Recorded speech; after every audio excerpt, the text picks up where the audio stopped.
Bueno, buenas tardes. Eh, Gracias por su presencia. Yo sé que se ha corrido un poco el horario, entonces vamos a tratar de abordar todas las preguntas que teníamos planteadas para este panel. Vamos a tener un poquito menos de la hora para realizarla, entonces vamos a abordar las preguntas que tenemos para nuestros panelistas y nuestras panelistas y cualquier pregunta del público o si, digamos, quienes están asistiendo de forma virtual también tienen alguna pregunta, nos la van a hacer llegar para ver la forma como, como dialogamos y cómo contestamos a esas preguntas. ¿Listo? Entonces les damos la bienvenida a este panel sobre acceso a reparación y rendición de cuentas, el rol de los brazos privados de bancos multilaterales de desarrollo. Esta es una sesión organizada por Bank Information Center, la Asociación Ambiente y Sociedad, la Plataforma Internacional contra la Impunidad y Protección Internacional. Digamos que esta idea surgió un poco a raíz de la preocupación de la sociedad civil. Digamos, todas las organizaciones organizadoras de esta sesión somos organizaciones no gubernamentales independientes de la sociedad civil, quienes venimos trabajando haciéndole monitoreo y seguimiento a las inversiones de diferentes actores financieros como los bancos multilaterales de desarrollo. Esto precisamente poniéndole énfasis en aquellos actores que respaldan y financian muchos de los proyectos y operaciones que realizan las empresas públicas y privadas, pero en este caso queremos hacer el énfasis precisamente en los brazos privados como el BID Invest o la Corporación Financiera Internacional del Banco Mundial, que realizan los préstamos precisamente para el sector privado en América Latina. Y en el caso del Banco Mundial, pues por supuesto a nivel global. Eh, esta sesión nace tras una preocupación precisamente que tras las denuncias, los procesos de investigación y muchas veces las quejas que se interponen en los mecanismos de rendición de cuentas no judiciales y que hacen parte de las instituciones financieras internacionales, los inversionistas o los bancos deciden retirarse de los proyectos o cerrar sus inversiones sin haber abordado los daños y impactos ambientales y sociales y en los derechos humanos que han causado los proyectos que han respaldado, ¿no? Y principalmente en territorios, digamos, con presencia y donde habitan pueblos indígenas, comunidades negras, afrodescendientes, comunidades campesinas y diversas comunidades locales. Entonces, precisamente en este contexto donde se vienen dando diversas discusiones alrededor sobre la persecución, criminalización de defensores, eh, también el impulso a acuerdos regionales como el Acuerdo de Escazú sobre participación, acceso a la información y justicia ambiental. Queremos en este panel abordar al menos dos cuestiones. Primero, discutir el rol de los bancos multilaterales de desarrollo y sus brazos privados, de cómo en sus políticas de salvaguardia, si se abordan o no, y en la práctica también, los procesos de acceso a reparación y digamos, también la salida responsable de sus inversiones, cuáles son los desafíos, cuáles son las tendencias que encontramos allí y también el rol que juegan las empresas y sus filiales como sus principales prestatarios o digamos los clientes de los bancos en casos concretos y aquí vamos pues tenemos a los compañeros y compañeras de Guatemala con el caso de Isquisis que ya vamos a presentar. Entonces nos acompaña Mara Ocaletti, directora de Plataforma Internacional contra la Impunidad de Guatemala, Carolina Juanea, Program Manager de Bank Information Center, que es una organización independiente, que no se confundan ahí con el nombre. También nos acompaña María Camila Barriga, que ella es de la CAO, que es el mecanismo independiente de rendición de cuentas del Banco Mundial, que financia los brazos privados. Ahí en el banner hay un error, entonces para que lo tengan en cuenta. Y también Rigoberto Juárez, autoridad ancestral del gobierno plurinacional de Guatemala. Entonces, para dar inicio, la primera pregunta, y voy a pedirle a María Camila que inicie, es cuáles son las tendencias actuales en el acceso a reparación de parte de los bancos multilaterales de desarrollo y cuáles son los desafíos y oportunidades.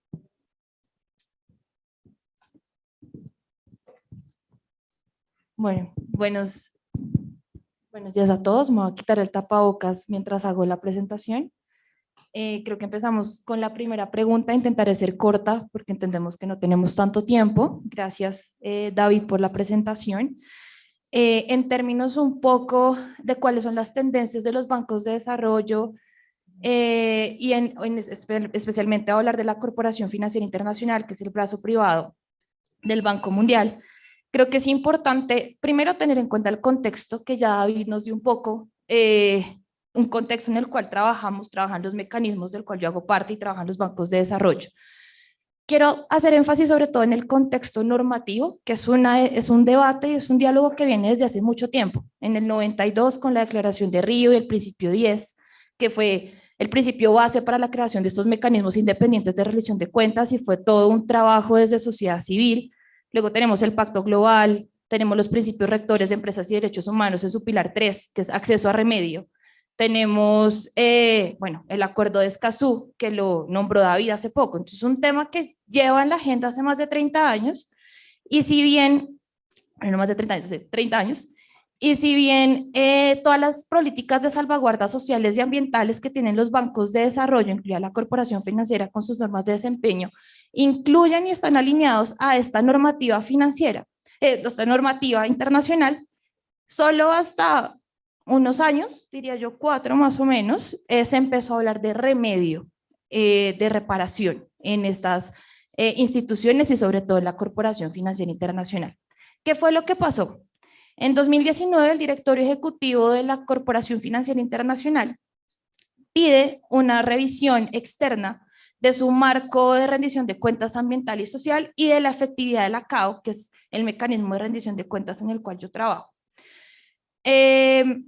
Contratan este estudio externo, no lo contratan, lo piden y vienen expertos independientes y dan su informe en 2020. Este informe es público, lo pueden encontrar en la página web, y allí lo importante es que pone el tema de reparación en el centro del diálogo al interior de la administración, que es quienes hacen los proyectos, pero también en el mecanismo independiente, porque ese estudio también evalúa la efectividad de la CAO en dar remedio o en generar recomendaciones que lleven al remedio. Temas importantes a tratar ahí, yo creo que son 2 recomendaciones claves. La recomendación 4, que habla que la IFC, o sea, la Corporación Financiera, y MIGA, que es los dos instituciones de brazo privado, qué pena, deben ser proactivos con su cliente y comunidades afectadas en todas las quejas y reclamos y problemas y preocupaciones que se van presentando a lo largo del ciclo de proyecto. Y eso incluye el remedio y la reparación. La recomendación 10, que se basa en 3 pilares. 1, que la corporación financiera debe hacer un marco de remediación y reparación en los proyectos de riesgo significativo. 2, que la corporación financiera debe establecer mecanismos, y no me acuerdo cómo es la otra palabra, pero mecanismos contingentes de financiación de medidas de remediación. Y 3, que debe también en los proyectos de riesgo significativo. Y 3, que debe hacer un borrador de política que en conjunto o en diálogo con la CAO, que es el mecanismo independiente, vea cómo se pueden emplear fondos de la corporación financiera para acciones de remedio. Entonces, estos son como las 3 principales recomendaciones, las 4, y también genera unas recomendaciones para la misma CAO de cómo integrar el remedio y la remediación y la reparación en su política. En 2021 se aprueba una nueva política de la CAO donde se incluye la reparación como uno de los objetivos del mecanismo, se establecen planes de acción, y creo que me estoy metiendo ya en la pregunta 2, entonces voy a dejar ahí y seguiré con bancos de desarrollo. Y bueno, la IFC, la administración, empieza a hacer todo su proceso de respuesta a este tipo de recomendaciones, y en este momento está haciendo el marco de remediación. Por supuesto, la CAO como mecanismo independiente no está envuelto directamente en estos diálogos, pero sabemos que en septiembre y octubre de este año el marco debería salir para consulta pública a nivel internacional. Y desde la CAO lo único que hemos hecho al interno es ver nuestros datos y lo que vemos de estas quejas y empezar a hacernos preguntas. Entonces, viendo nuestros datos, por ejemplo, nos damos cuenta que en muchas ocasiones se excluye las funciones de resolución de conflictos de este diálogo. Entonces, es en nuestra manera de ver las cosas, la inclusión de estas funciones en el diálogo de reparación es muy importante, porque ahí es otra opción que tienen las comunidades y personas afectadas por proyectos para a atender sus preocupaciones, además de la opción de investigación de cumplimiento que también tiene el mecanismo. La segunda que vemos es qué proyectos va a incluir o qué tipo de proyectos y tipo de riesgo, de categorización de riesgo va a incluir este marco. Nosotros hemos dado cuenta que nosotros, si bien los de categoría son de alto riesgo, de alto riesgo, ya con esto termino, solo el 31% de las quejas que recibimos son relacionadas con esta categorización, la vez el 50%. Y también los intermediarios financieros, que cada vez son más grandes las inversiones allí, es un porcentaje importante. Entonces creo que estas dos son los principales temas. Luego viene el tema de responsabilidad, qué va a hacer el banco, qué hace el cliente, y creo que Carolina hablará un poco más de esto, pero son cosas que desde la CAO vemos como fundamental en cualquier marco de remediación que venga desde la administración de un banco de desarrollo. Bueno, gracias. Gracias, María Camila, por hacer énfasis en esas recomendaciones. Nosotros siempre hemos tenido la lectura de que precisamente el Banco Mundial y la CAO, lo que sucede con esas instituciones, siempre es como una guía para las otras instituciones financieras, ¿no? Como el BID, que es otro actor que hemos seguido. Pero para no alargar más, te le doy la palabra a Caro para que también nos cuentes de la perspectiva ya de las organizaciones de la sociedad civil, cuáles son esos retos y oportunidades frente a estas tendencias en los accesos de reparación por parte de los bancos. Perfecto, gracias David. David, hola a todos y a todas. Como decía David, yo represento una organización que se llama Bank Information Center, que hace más de 30 años trabaja monitoreando a bancos multilaterales de desarrollo, en particular al Banco Mundial y a nivel regional a los bancos regionales de desarrollo. En América Latina también nos focalizamos en el rol del Banco Interamericano de Desarrollo. Y un poco para complementar lo que ya comentaba Camila al inicio, lo importante que aquí está ocurriendo es que los bancos multilaterales de desarrollo están hablando de cómo garantizar el acceso a remedio en el marco de sus financiamientos. Esto es algo que sociedad civil viene pidiendo y reclamando hace más de 20 años. Y de hecho el reporte de Naciones Unidas de reparación en instituciones de desarrollo confirma lo mismo que ya sociedad civil y comunidades afectadas venían diciendo, que es que los bancos multilaterales de desarrollo, que son bancos que supuestamente financian proyectos de desarrollo con fondos públicos, no nos olvidemos de ese detalle, no están garantizando el acceso a remedio en el marco de sus financiamientos. Y esto ha sido un gran problema, porque si bien esto significa que los bancos no están a la altura, ¿sí? no vienen operando a la altura de los principios, ¿sí? Que rigen a los marcos sociales y ambientales de salvaguardas que tienen estos bancos. Y esos dos principios son claves y son no hacer daño, ¿sí? Por eso se implementa un montón de medidas de mitigación, prevención de riesgos, etcétera. Y el otro es promover beneficios o hacer el bien. Entonces, por eso esta conversación es tan importante, porque estaba faltando un elemento crucial en la discusión respecto de cómo los bancos con sus inversiones pueden proteger y defender los derechos de las comunidades que van a ser, entre comillas, beneficiarias. Esta es la terminología que usan los bancos de estos proyectos, y al mismo tiempo garantizar que estos proyectos de desarrollo sean proyectos que van de la mano, ¿sí? Con lo que piden las comunidades. Ustedes saben que el desarrollo en general es un proceso complejo, siempre lo ha sido históricamente, desde la época de la colonia, es un proceso complejo, que se da en un contexto siempre de intereses contrapuestos, respecto de qué es el desarrollo sostenible, para quién se va a beneficiar, y los bancos multilaterales, de vuelta, que invierten fondos públicos en proyectos de desarrollo, tienen que estar preparados justamente, no solamente para prevenir el daño con sus marcos de salvaguardas, que son, digamos, claros, etcétera, que también tienen sus propios desafíos, sino también tienen que estar preparados para responder a los daños cuando ocurren en el marco de sus financiamientos. Entonces, por eso acá la discusión que decía Cami respecto de remedio es clave. Y ahora yo voy a cerrar para después ya dar paso a la otra pregunta. Gracias, Caro. Yo creo que para ver un poco con más claridad lo que ha comentado María Camila y Carolina, quisiera entonces darle la palabra, bueno, primero a Mara, Y aquí voy a conectar dos preguntas. Una, pues precisamente para que aterricemos en el caso de Isquisis y nos cuenten un poco también de la queja que interpusieron, en este caso ante el MISI, que es el mecanismo de rendición de cuentas del BID, y a Rigoberto, por supuesto, ahorita también para que nos cuenten más ahí. Y la pregunta es precisamente desde esa experiencia, ¿cuál es el rol o cómo ha sido el rol de los mecanismos no judiciales de rendición de cuentas en este tema del acceso a la reparación? Y cómo pueden contribuir precisamente a la reparación de daños y el acceso a remedio, incluyendo la salida responsable. Entonces, te doy primero la palabra a ti, Mara. Muchas gracias, David, y gracias por el espacio.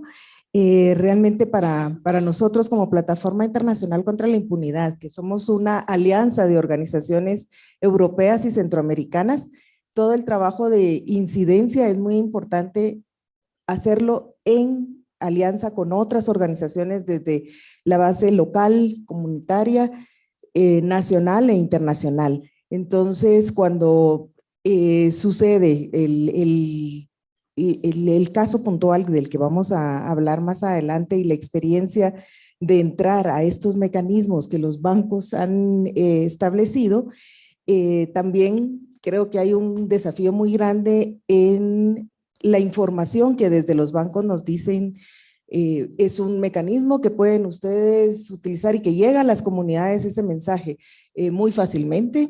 No necesitan el apoyo de un abogado, no necesitan, pueden llevar ustedes sus demandas, sus quejas ante las violaciones de las políticas y las salvaguardas del mismo banco.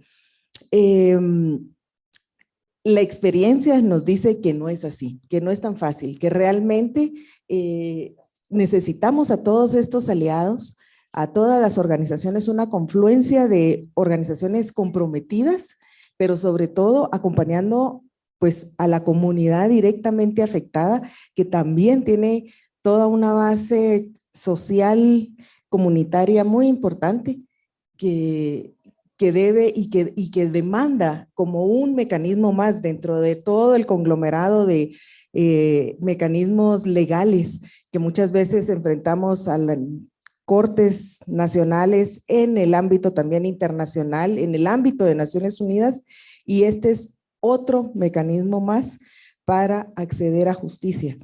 Es muy desafiante, realmente ya lo planteaban mis antecesoras acá, y bueno, el caso nace desde la región, para ubicarles, fronteriza entre México y Guatemala.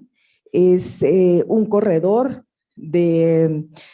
biológico muy importante hay 3 territorios indígenas ubicados en el norte del país de Guatemala y con población maya, Canjobal, Chuj y Mam en el departamento de Huehuetenango. La microrregión de Ixquisis, según las comunidades mismas, la han considerado como el corazón de los ríos. Entonces, imagínense la riqueza de bienes naturales que se encuentran en el mismo. Antes del 2011, realmente pues la población estaba muy tranquila, muy cómoda con ir recobrando el tejido social que se había roto en el marco de la guerra en Guatemala. Lamentablemente, llega un proyecto inconsultamente a la región, motivado por una empresa y 2 proyectos hidroeléctricos de San Mateo y San Andrés en esta microrregión, pero que además ha sido impactada notablemente porque todo el departamento, por esa riqueza en recursos hídricos, hay muchísimos otros desarrollos. Hay 23 licencias otorgadas para desarrollo hidroeléctrico, además de las 27 licencias otorgadas también para la explotación minera. Entonces, imagínense solo en este territorio lo que está sucediendo.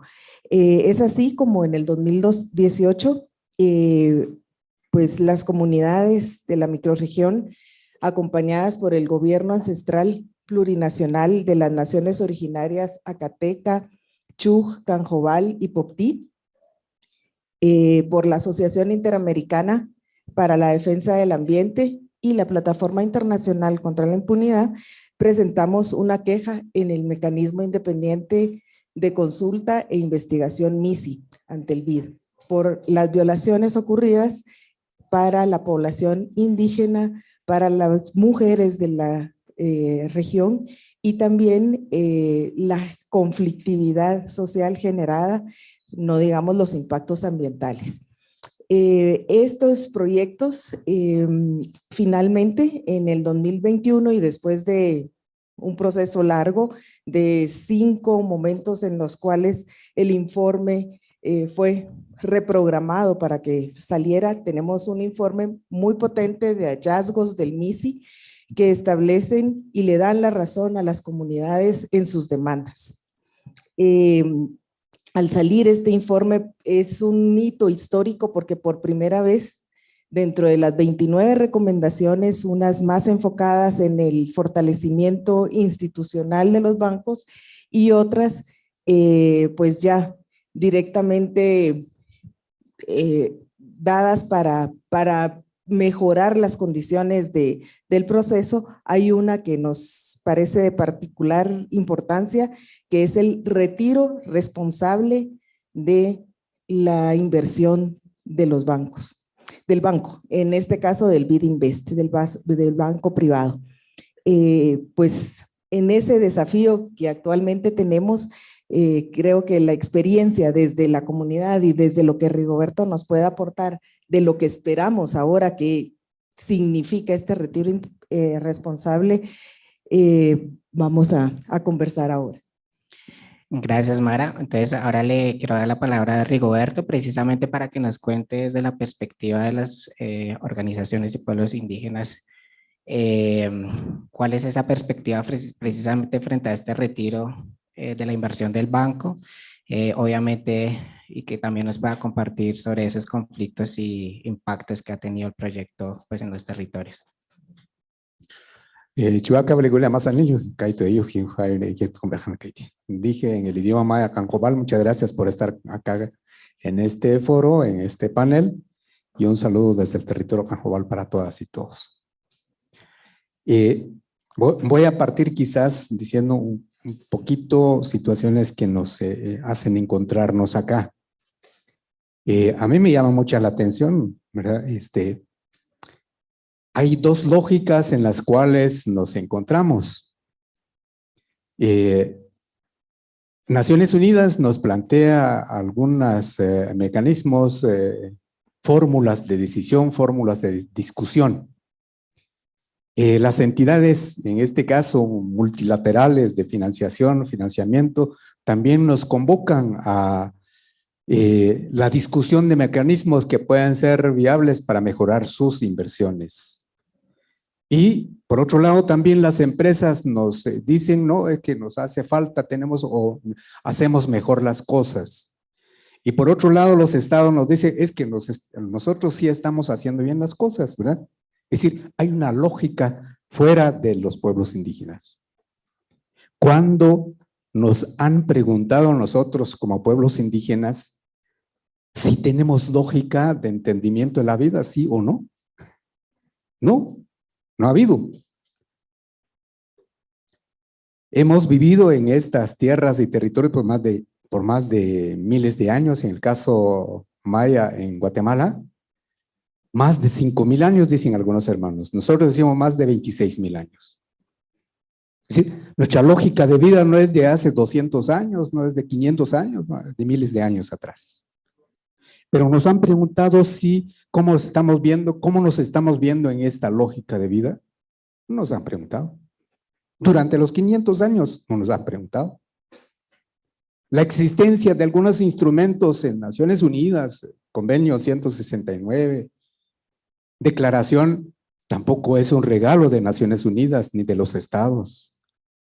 Ha sido una propuesta y apuesta de los pueblos indígenas de ubicar ahí su pensamiento en cuanto a cómo nos vemos en la vida.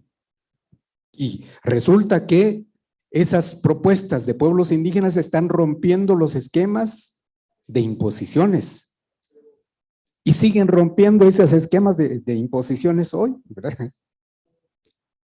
Esta discusión que apenas lleva 11 años en el marco de empresas y derechos humanos, que no es nuestro, estos instrumentos, esto que está dicho en ese instrumento no es de nosotros. Ahora, ¿cuánto de esto se ha cumplido después de 11 años de su aprobación en el sistema de Naciones Unidas? ¿Quién asumió, quién admitió, quién dijo, sí lo vamos a hacer? Las empresas, los estados. ¿Ya se habrá hecho alguna revisión, alguna evaluación de estas entidades para ver si efectivamente las han cumplido, los han llevado al pie de la letra o no? Creo que hoy estamos en una discusión que aún no hay. Y cuando escucho aquí a la representante del Banco Mundial, volvemos a toparnos con que se dicen bonitas cosas,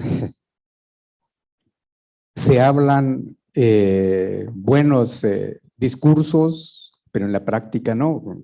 De pronto no es ahora ella la responsable, pero la entidad en sí. Con el Banco Mundial hemos tenido una experiencia muy complicada en Varías. Me voy a ir allá y venir acá en Varías, otro municipio del territorio de Panjobal, en el cual el Banco Mundial financió a los proyectos de Hidro Santa Cruz, una subsidiaria de Ecoener española, ¿verdad?, que causó tanto daño en nuestro territorio. Finalmente el Banco Mundial retiró su financiamiento a este proyecto. Ahora, cuando escucho que hay una responsabilidad, ¿dónde está la responsabilidad del Banco Mundial a los daños que dejó abiertas en el territorio Panjobal de Varías? No hay. Es más, ¿quién paga los costos del desarrollo, llamado desarrollo? Son nuestros pueblos. Es decir, hay compañeros, hermanos muertos, hay criminalizados. En caso mío, estuve en la cárcel 1 año y 4 meses, precisamente por 3 proyectos, uno Hidro Santa Cruz, otro Hidro San Luis y el otro Hidro San Mateo, Ixtatán y San Andrés. ¿Quién paga el costo de la criminalización y de la muerte? ¿Va a ser el banco? ¿Va a ser la empresa? ¿Va a ser el Estado? ¿O quién va a ser? Es decir, la lógica de los mecanismos está en ese lado, pero la lógica del pensamiento y la vida de nuestros pueblos está en este lado. Entonces, yo diría que aún no estos mecanismos, los bancos multilaterales, las empresas, los estados, no han logrado aterrizar qué es lo que están pensando en su vida después de 500 años, después de 200 años. Nuestros pueblos tenemos una lógica de vida, es decir, nuestra relación con la madre naturaleza no cambia, no va a cambiar. Vivimos de las bondades de los árboles, vivimos de las bondades de las plantas, vivimos de las bondades de los animales. Entonces, en ese sentido, no vamos a cambiar nuestra relación, no a cada rato vamos a cambiar nuestras normas de relación con estos bienes naturales, al contrario, las estamos mejorando. Sin embargo, en la medida de esa destrucción que hay desde esta otra lógica, no de la vida, sino más bien del destrozo, de la destrucción, del acaparamiento individual, está tratando de entender cómo va a explotar más, cómo va a terminar más, cómo va a exterminar, ¿verdad? Es decir, para nosotros estos mecanismos siguen siendo una forma de despojo. Estos mecanismos, estos instrumentos siguen siendo un instrumento para el exterminio de nuestras vidas como pueblos indígenas. Porque no los diseñamos nosotros, es decir, en ninguna de ellas nunca hemos participado como para decir, sí, pues, ¿qué dicen los pueblos indígenas con relación a estos temas? ¿Son suyas o no son suyas? No. Los bancos hacen sus propias normas, pero sin consulta con pueblos indígenas. Finalizo diciendo en esta parte, es decir, cuando acudimos al Banco Mundial, no fue el Banco Mundial el que llegó a Varilla para decir, miren, aquí están nuestros instrumentos, úsenlos para ver si hemos hecho bien las cosas, ¿no? Los tienen tan bien escondidas que como cuesta llegar a ellas. Igual pasa con el Banco Interamericano de Desarrollo. Sus normas propias son suyas, no para los pueblos, no para las comunidades, no para afuera, son suyas. Ha costado llegar a entender si tienen o no tienen normas. Nosotros sí tenemos normas de vida. Y esas normas de vida están abiertas, están ahí. Pero cuando llegamos a estas normas, ¿qué fue lo que pasó? Empezamos a ver que sus propias normas, es decir, las propias normas del Banco Mundial, las propias normas del Banco Interamericano de Desarrollo, ellas las incumplen, las violentan, las destruyen, ¿con tal de qué? Con tal de obtener los beneficios de su idea de explotación. No están pensados para respetar derechos humanos. Están diseñados para ver de qué forma engañamos, porque son engaños. Entonces, ¿en qué momento, cuándo va a terminar esta modalidad de engaños en nuestros pueblos? Ojalá estos foros, estas discusiones nos lleven precisamente porque son seres humanos, somos seres humanos, quizás distintos, pero somos seres humanos. Y resulta que la lógica que viene de Occidente, vamos a Europa, ahí podría entenderse que de pronto sí las normas funcionan porque los europeos, las europeas ahí nacieron hace algunos miles de años atrás. Pero esas lógicas vienen hacia nuestros pueblos. Resulta que los estados que hoy forman parte de estas discusiones no tienen territorio. Están volando en el aire en nuestros territorios porque no tienen territorios. Entonces se inventan mecanismos para apropiarse de las tierras y territorios de nuestros pueblos, para hacer sus ventas y sus negocios sobre nuestros derechos, sobre nuestras tierras y territorios. Entonces, es ahí donde digo que estas lógicas no empatan y no van a empatar hasta que entonces tanto las empresas, tanto los gobiernos, tanto los mecanismos multilaterales entiendan que esa lógica que se está hablando no es lógica de los pueblos. Y hasta que nos pregunten que si estamos de acuerdo con su lógica, como lo decía uno de los compañeros antes, entonces ahí vamos a entendernos. Hasta ahorita no. Estamos discutiendo sobre sus lógicas y no la lógica de vida de nuestros pueblos. Y por eso es que no aterrizamos. Muchas gracias. Gracias. Gracias, Rigoberto. Habrían muchas cosas que rescatar. Yo me quedo como con tres. Primero, precisamente esas diferencias y distancias entre las lógicas que plantea Rigoberto. Segundo, precisamente la falta de cumplimiento de las propias políticas de salvaguarda que operan en las inversiones de este tipo de instituciones. Y tercero, precisamente, que es algo que las organizaciones venimos presionando, es que tienen que asumir las responsabilidades por los impactos y las violaciones de derechos humanos que causan las inversiones de este tipo de instituciones, precisamente porque es su dinero y sus inversiones las que posibilitan el desarrollo de este tipo de proyectos, ¿no? Y un tema ahí grandísimo también que afecta a nuestra región es el tema de la criminalización, persecución y represalias a los líderes, lideresas y defensores de derechos humanos del ambiente y territorio que hacen frente precisamente a los proyectos que se desarrollan en nuestras regiones. Ya me están presionando para que cierre el panel, entonces les voy a pedir una última intervención a todos. Voy a empezar por María Camila para que se pueda referir un poco también a la pregunta sobre el rol de los mecanismos no judiciales de los bancos en este tema de acceso a reparación y salida responsable, y también de pronto entonces de una vez preguntarte sobre cuáles son esos retos o perspectivas de lo que se viene desde tu posición desde la CAO. Gracias, David. Gracias a los compañeros y compañeras del panel.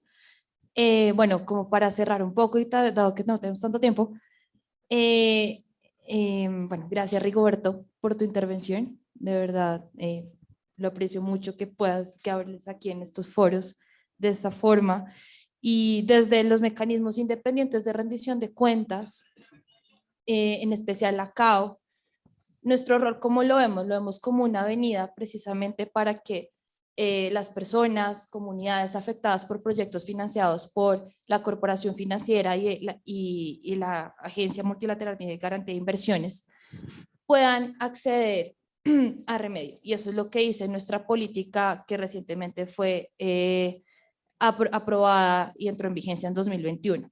¿Qué retos vemos? En efecto, la alta conflictividad social, que Rigoberto la definió y nombró también estas diferencias de cosmovisiones. Vemos un reto de acceso, un reto donde nosotros somos un mecanismo de recepción de quejas y nos activamos cuando las comunidades vienen a hablarnos a nosotros. Entonces, realmente vemos que cuando uno compara probablemente el portafolio de inversiones de los bancos y las categorías de riesgo y las quejas que tenemos, no son proporcionales, entonces ahí vemos un reto grande. En términos de reparación, vemos un reto importante que no lo alcancé a nombrar y es esta delimitación de las responsabilidades. Hasta ahora, cuando uno ve los marcos de salvaguardias, vemos mucho tema en la prevención, pero entonces también es importante empezar a ver qué pasa cuando las cosas salen mal, ¿no? Y entonces, ¿qué hace el cliente, que son las compañías en este caso, y qué hace el Banco de Desarrollo? Y por último, un reto importante, y eso lo tenemos que decir, es los mecanismos de rendición de cuentas, esta brecha de la reparación. Realmente los informes, por ejemplo, de investigación que han salido hasta el momento y antes de la política hablaba mucho de temas sistémicos, de, como decía Rigoberto, cómo se cambian estas políticas del banco para que generen menos daño. Pero había muy pocas que hablaban de cuáles son las acciones para reparar el daño ya hecho. También los marcos de acción que se generaban a raíz de eso por los bancos de desarrollo no tenían en cuenta las visiones de las comunidades afectadas. Entonces ahorita con la nueva política, por ahora es muy nueva, fue en 2021 que se aprobó, estos son los temas que se están incluyendo, que haya un diálogo con las comunidades afectadas, que sean parte de estas soluciones que se están planteando, que cuando se encuentre daño también haya un plan de acción que genere acciones de remediación. Y con esto termino. Por supuesto, una cosa es lo que está escrito, otra cosa es la práctica, y creo que por ahora es un avance que al menos esto se esté poniendo, como decía Carolina, en relieve y hace parte del diálogo dentro de estos organismos de financiamiento. Gracias, Camila. Caro, precisamente entonces en esta discusión que estamos teniendo, ¿cuáles serían desde tu perspectiva esas urgencias o mensajes claves que deberíamos hacerle llegar a los bancos multilaterales de desarrollo, en especial a sus brazos privados? Perfecto, gracias David. Antes que eso quiero aclarar una cosa, que este proceso que se está dando al interior de la Corporación Financiera Internacional, que es el brazo que presta al sector privado del Banco Mundial, como decía Camila, no surge porque de repente quieren tener la conversación de remedio, surge porque atrás vienen más de 20 años de proyectos financiados por esta entidad que viene dañando a comunidades justamente por mala implementación de sus propias salvaguardas sociales y ambientales, y que las empresas por ahí y los bancos mismos terminan retirándose estas inversiones irresponsablemente y los daños quedan en los territorios. Entonces, esto es producto de la lucha de las mismísimas comunidades afectadas, como comentaba Rigoberto recién, el caso de Varillas es uno, Santa Rita es otro, de las comunidades mismas que vienen empujando con ayuda de otros actores como sociedad civil para que esto ocurra. Entonces, de vuelta, es muy importante que esto esté ocurriendo en el seno de los bancos. Ahora, el gran desafío es obviamente implementación. ¿Y yo qué recomendación les daría a los bancos multilaterales? Yo veo que tienen, por un lado, la estructura esta de salvaguardas sociales y ambientales, que son sistemas de normas, que son obligatorias, ¿sí?, para cualquier cliente que le pide un préstamo a un banco multilateral. Son normas sociales y ambientales ¿sí? Que están en línea con los estándares internacionales y buenas prácticas. En el caso de la IFC son los normas de desempeño. Este sistema de normas. Por otra parte, se han desarrollado los mecanismos no judiciales de rendición de cuentas, como la CAO, por ejemplo. Ese es el espacio que tienen las comunidades para presentar quejas. Pero todavía, incluso con normas de salvaguardas bien robustas, con mecanismos de rendición de cuentas, seguimos viendo esta brecha enorme, ¿sí?, que hay con respecto al acceso real al remedio, si hay acceso real a la queja, si hay, se puede poner en tela de juicio cómo el banco está implementando proyectos, etcétera, pero cuando hay daño, ¿qué reciben las comunidades? Bueno, esto es lo que se está discutiendo ahora. Y desde sociedad civil, junto y de la mano de las lecciones aprendidas de nuestro trabajo con comunidades afectadas por proyectos, lo que siempre pedimos a los bancos es que se tiene que desarrollar marcos o esquemas de reparación para acceso a remedio. Y estos marcos, ¿sí?, de acceso a remedio tienen que abordar no solamente la cuestión de la prevención de los daños, que esto se supone que ya hacen las salvaguardas, tienen que fortalecer eso, tienen que fortalecer los procesos de supervisión, ¿sí?, de la implementación de estas salvaguardas, que eso se supone que también lo hacen los clientes, digamos, eso lo hace el banco supervisando el accionar de clientes, pero muy importante, dos elementos que tienen que abordar, digamos, de manera casi obligatoria para que esto tenga sentido y se puedan ver resultados efectivos de acá a un relativo corto plazo, es que tienen que abordar el tema de la salida responsable de proyectos, cuando los bancos deciden irse de los proyectos y desfinanciar proyectos que ya han comenzado y ya han generado daños, tienen que abordar eso, tienen que definir qué implica una salida responsable y cómo eso se va a operacionalizar, y también tienen que garantizar, tanto los bancos como sus propios clientes, que reserven fondos de contingencia para remediar el potencial daño cuando es generado en el marco de los proyectos. O sea, este fondo puede ser un fondo independiente, un seguro de garantía, lo que sea, eso se puede discutir, digamos, el formato del fondo. Ahora, lo que no puede suceder es que los bancos multilaterales de desarrollo y los clientes le sigan diciendo a las comunidades que no pueden hacer nada al respecto porque no tienen dinero para la reparación. Eso no puede ocurrir. Y otra cuestión importante es que los bancos multilaterales tienen que integrar la reparación en sus proyectos desde el inicio, desde el proceso mismo de consulta y divulgación, ¿sí? Esto es un pilar fundamental para cualquier proyecto de desarrollo que va a implementarse pensando a los beneficiarios como partícipes y partiendo desde un proceso de co-construcción con las comunidades, lo que ya explicaba Rigoberto de manera bien clara. Y que los bancos necesitan remediar el daño ahora, ya. No tienen que esperar hasta que haya marcos súper eficientes y efectivos, no, tienen que empezar a hacerlo ahora. Está buenísimo que la IFC esté dando este diálogo, pero hay otros bancos que todavía no lo están dando. El Banco Interamericano no está teniendo este debate, pero eso no quita que sí tenga que ponerse en una posición de empezar a resolver el daño ahora que han generado sus proyectos. Gracias, Caro. Voy a darle la palabra a al compañero Rigoberto y Amara, porque me parece que no podemos cerrar el panel sin darle la palabra. El evento no se retrasó por nuestra culpa y creo que es necesario escucharnos y darnos el tiempo para dialogar y no cerrar las conversaciones así, porque si no, no estamos haciendo nada en este tipo de espacios, ¿no? Ya hemos tenido varias críticas a este tipo de formatos y demás, entonces yo solicito que se nos dé el tiempo para poder cerrar de manera adecuada. Entonces le quiero hacer la misma pregunta a Rigoberto y Amara, precisamente a cuáles son esos mensajes, solicitudes, exigencias que ustedes le realizan tanto al banco como al mecanismo de rendición de cuentas en este proceso de retiro y salida de la inversión.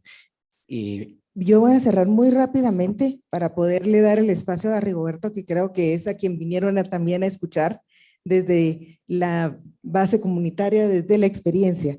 Básicamente es, si tenemos un informe potente que evidencia los hallazgos, que nos da la razón en las quejas planteadas dentro de la comunidad, no podemos repetir ahora una salida irresponsable, porque tenemos ese hallazgo importante que dice vamos a retirarnos responsablemente con un plan de acción.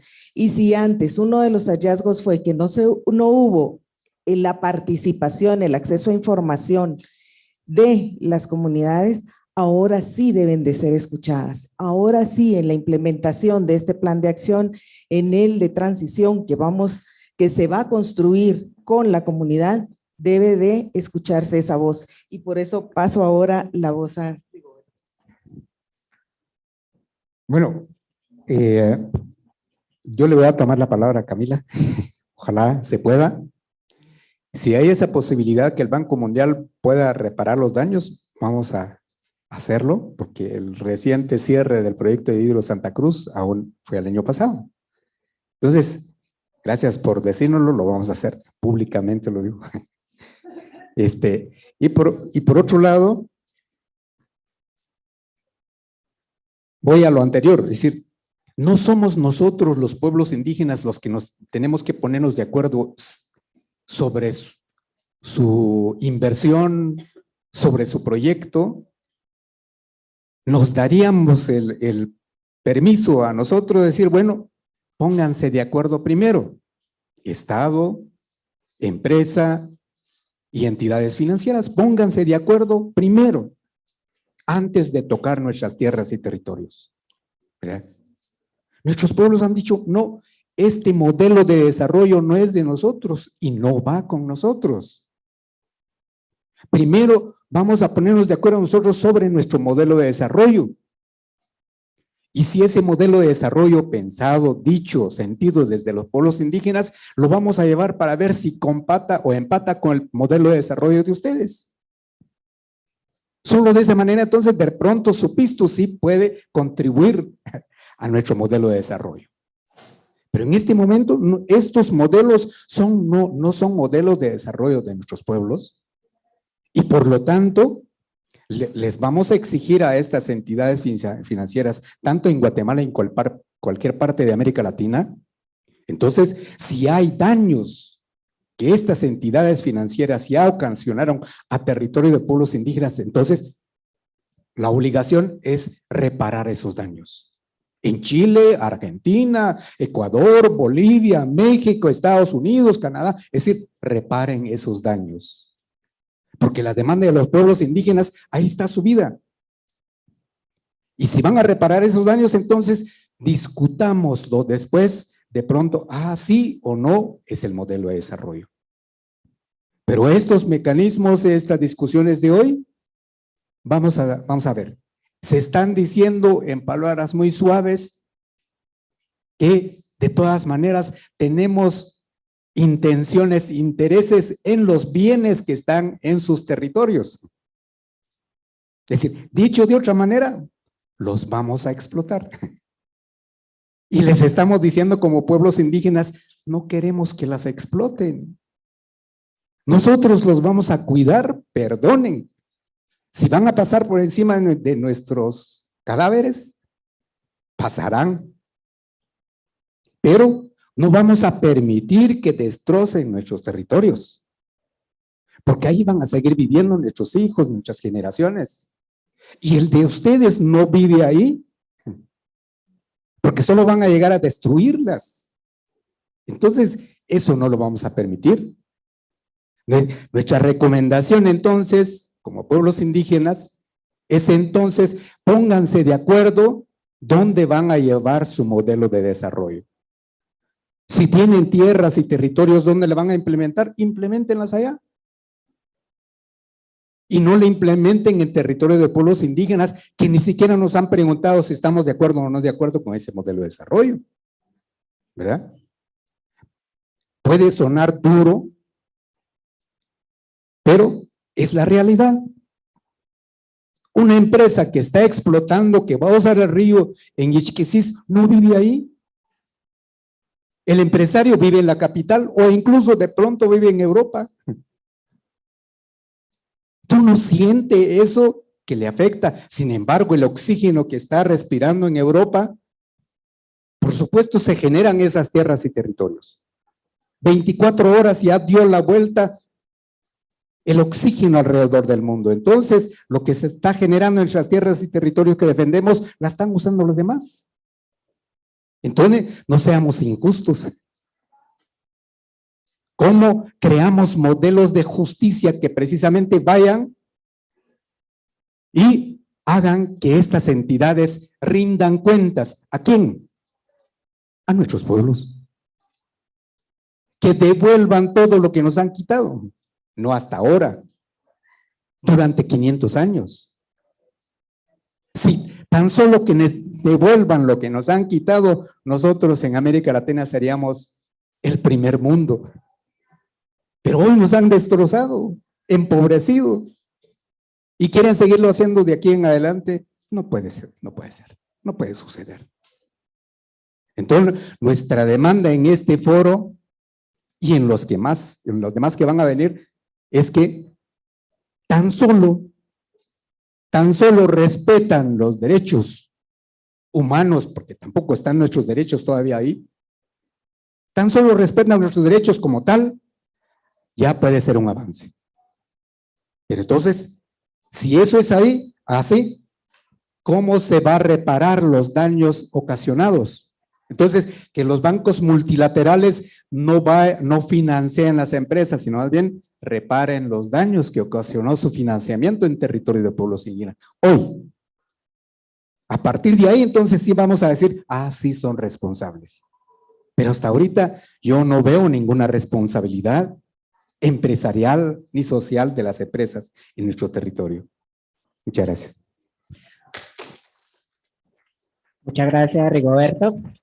Pues ya con esta última intervención damos por cerrado el panel. Les pedimos disculpas por lo apresurado y del tiempo, pero creo que ahí con la última intervención quedaron los mensajes claves y potentes. Igual cualquier cosa podemos seguir conversando en los pasillos de este foro. Muchas gracias. Muchas gracias.